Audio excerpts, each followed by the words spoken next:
Bonjour à tous. Bonjour. Merci d'être présent pour ce webinaire. Vous pouvez dès maintenant poser vos questions dans le chat. Nous y répondrons à la fin de l'exposé. Je suis Pierre Crochet, le président et le fondateur du cabinet STIF. Et Quentin Bédéno, qui est le directeur de practice. Alors aujourd'hui, nous avons décidé de répondre à une question: comment faire face à la menace cyber en entreprise, en PME. Quentin, qu'est-ce que tu peux nous dire au travers de ton expérience de consultant en cybersécurité? Ça fait depuis 2016 que je travaille dans la cybersécurité pour des grands comptes, des petites structures ou des structures de taille intermédiaire avec différentes casquettes, que ce soit RSSI, auditeur ou bien expert sur la résilience informatique. Et chaque contexte est un petit peu différent. Cependant, on peut quand même avoir des points communs qu'on va retrouver un petit peu dans toutes les sociétés. Et Pierrick, toi qui as déjà dirigé plusieurs structures, est-ce que tu as déjà une appétence, en fait, une connaissance du risque cyber? Alors la question est pertinente parce qu'effectivement, quand on est sur des projets de lancement d'activité ou d'accélération, la priorité et le focus est avant tout mis sur la croissance du chiffre d'affaires, la structuration de l'organisation, les ressources humaines, matérielles, financières. Et c'est vrai que le risque cyber, c'est pas forcément un sujet auquel on pense immédiatement et spontanément. Voilà, pour répondre à ta question. Et est-ce que tu le délègues uniquement à ton IT guys, à ton spécialiste en informatique, ou parce que si c'est pas toi qui le gères en priorité, que c'est pas un sujet, peut-être que tu le considères même pas. Je crois, pour être franc, que sur les différents projets de lancement d'activité, ce risque-là, il n'est arrivé que beaucoup plus tard. L'appréhension de ce risque est arrivée beaucoup plus tard, une fois que l'entreprise avait déjà éclose, qu'on avait du chiffre d'affaires, etc. Ouais. Alors qu'en fait, la cybersécurité, c'est quand même un élément essentiel aujourd'hui dans un monde numérique sur lequel il faut qu'on considère tous les aspects de la cybersécurité. En plus, c'est pas seulement un problème d'IT, c'est un problème global.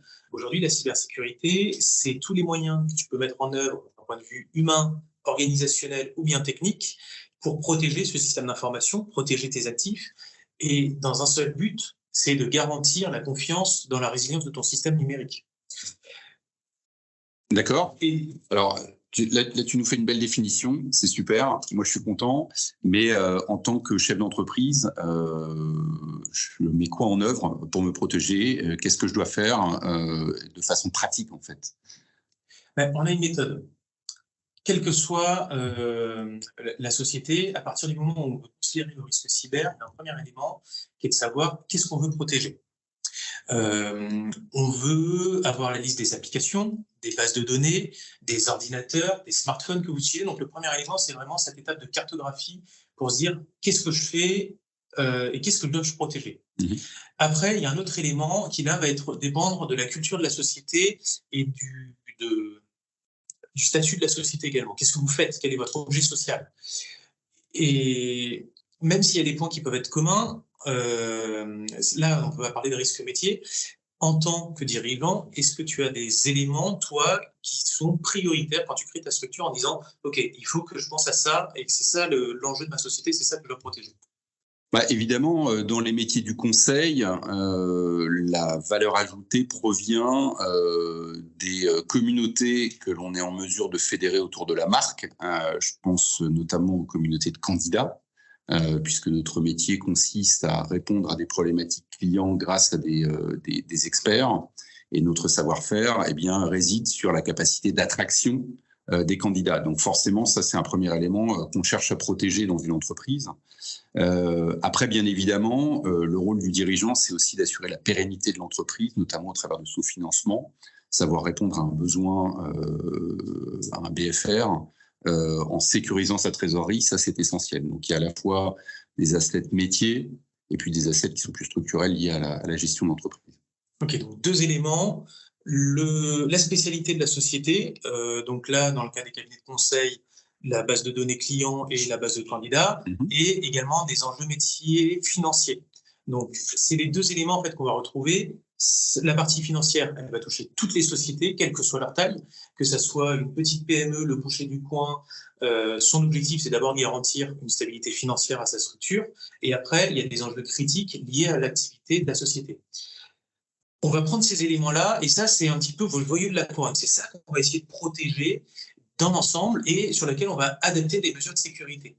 On va adapter des mesures de sécurité en fonction du budget, mais également de votre culture d'entreprise. On va éviter de transformer votre société en Fornox si ce n'est pas du tout la culture que vous avez habituellement. Un des éléments qui est important, c'est qu'on va pouvoir proposer des mesures de sécurité tout au long du cycle de vie d'une cyberattaque. Comme on va protéger en utilisant des moyens humains, organisationnels, donc on va parler de procédures, de formation, et également des éléments techniques, donc des briques là, de sécurité qu'on va venir installer et brancher sur vos ordinateurs ou sur vos serveurs, on a la capacité à venir à différentes étapes du cycle de la cyberattaque. Premier élément, prévenir. Donc là, on va vraiment chercher à anticiper et à réduire la possibilité qu'on se fasse attaquer. S'il n'y a pas besoin d'exposer les informations, eh ben, on va le garder en interne. Ensuite, on va chercher à protéger. Donc là, on va former les collaborateurs à comment utiliser les outils. On va former les collaborateurs aux procédures de sécurité. Et on va également durcir les systèmes d'information avec un objectif vraiment là de s'il y a une cyberattaque qui a lieu, ça sera très difficile pour les camps d'y arriver. Et on va passer ensuite à la dernière étape, à la troisième étape, qui est l'étape détecter. Si l'attaque réussit, ou en tout cas s'il y a une tentative d'attaque, on va essayer de la repérer pour pouvoir agir dessus. Quand on va la détecter, ça peut très bien être juste un collaborateur qui reçoit un mail de phishing en disant « Tiens, c'est bizarre, j'ai reçu un mail de phishing, je le signale à mon équipe IT et hop, ça bloque le mail de phishing auprès de tous les collaborateurs. » Comme ça, on est certain qu'il n'y en a pas un seul qui va cliquer dessus. Étape suivante, réagir. Là, l'objectif, c'est de monter votre cellule de crise, que ce soit informatique ou métier, donc avec vos experts, votre comité de direction. Et l'objectif, c'est de savoir, de dire, on est en situation de crise, qu'est-ce que je fais? Comment est-ce que je réagis? Est-ce que j'informe mes clients? Est-ce que j'informe mes fournisseurs?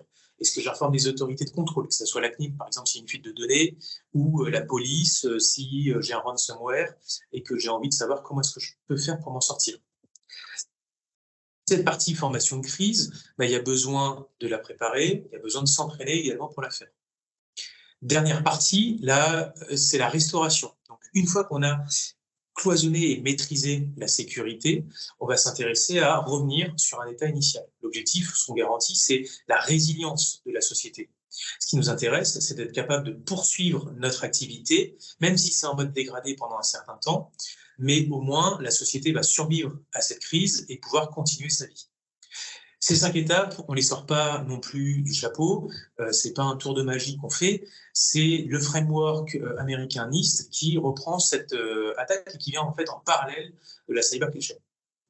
Ce qui est important également, c'est de savoir que toutes les mesures de sécurité que vous allez pouvoir préconiser, que ce soit du processus ou bien des briques de technologie à mettre en place, ça va dépendre quand même d'une expertise sur le socle technologique que vous avez. Ça peut être de la bureautique, donc c'est ce qu'on voit couramment, du Windows, du serveur web, du Linux, du macOS. Là, l'objectif, c'est on a un ordinateur classique, comment est-ce que je le sécurise?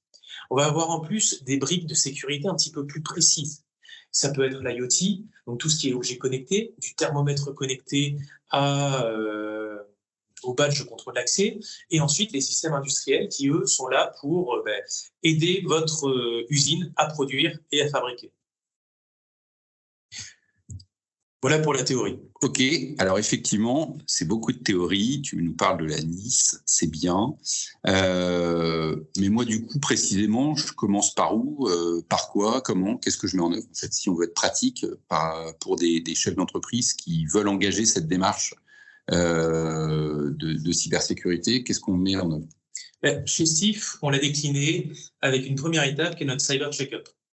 L'objectif, c'est de faire cette cartographie et cette évaluation des risques.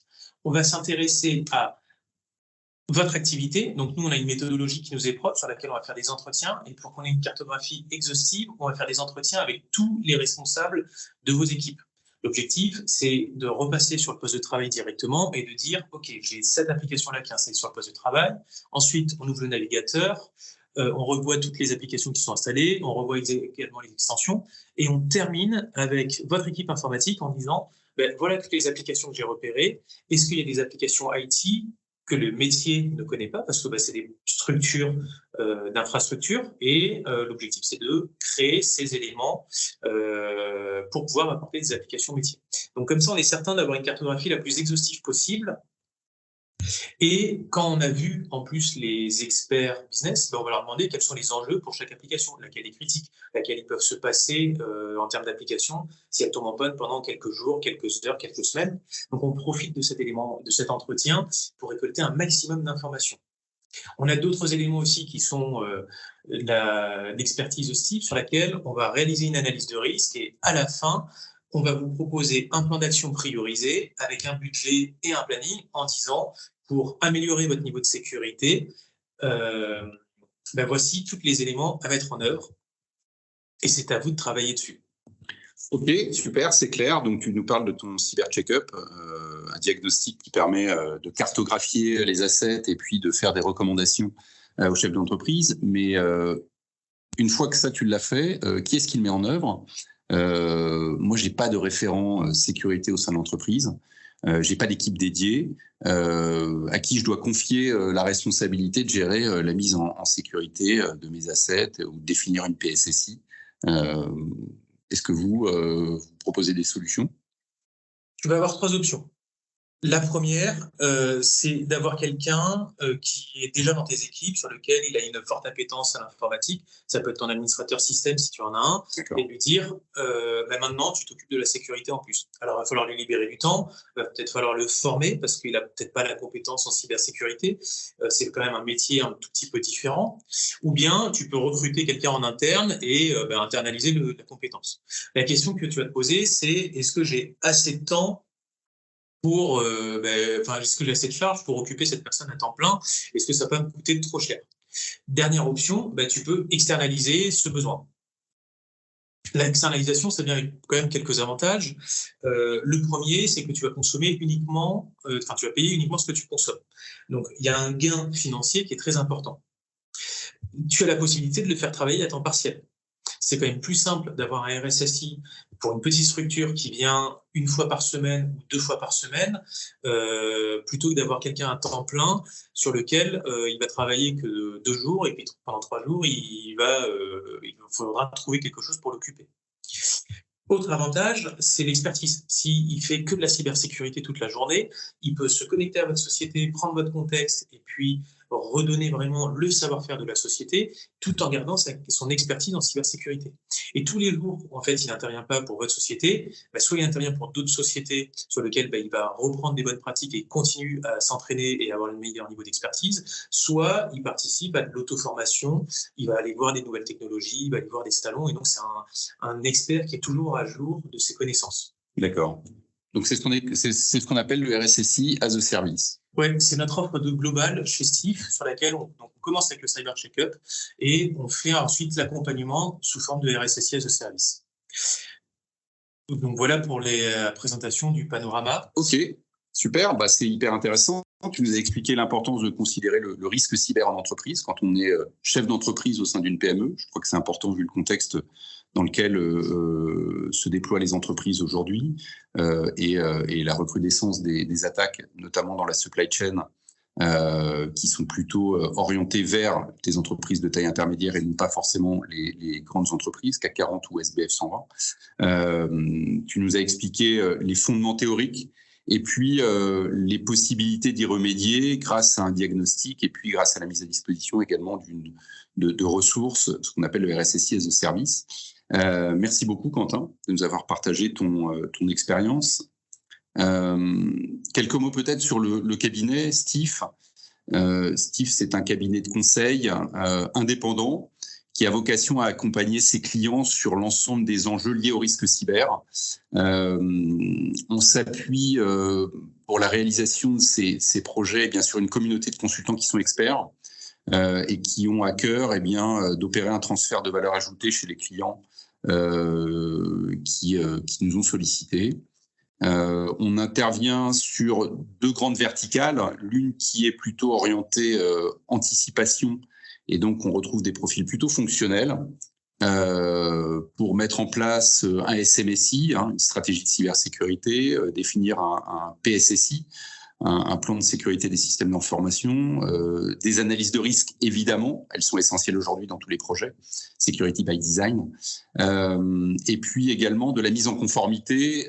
Aujourd'hui, un certain nombre de clients type OIV nous sollicitent pour de la mise en conformité sur la LPM, la loi de programmation militaire.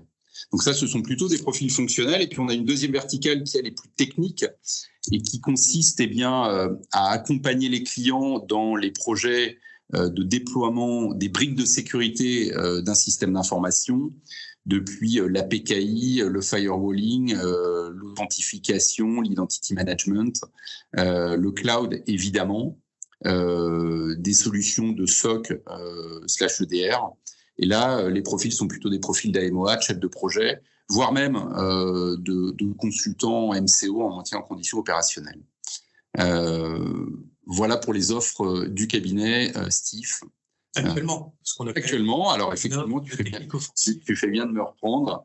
Dans la roadmap 2024-2025, on a pour ambition de développer aussi la sécurité offensive au travers d'une offre de pentesting, red teaming, qui viendra compléter les 2 verticales déjà existantes.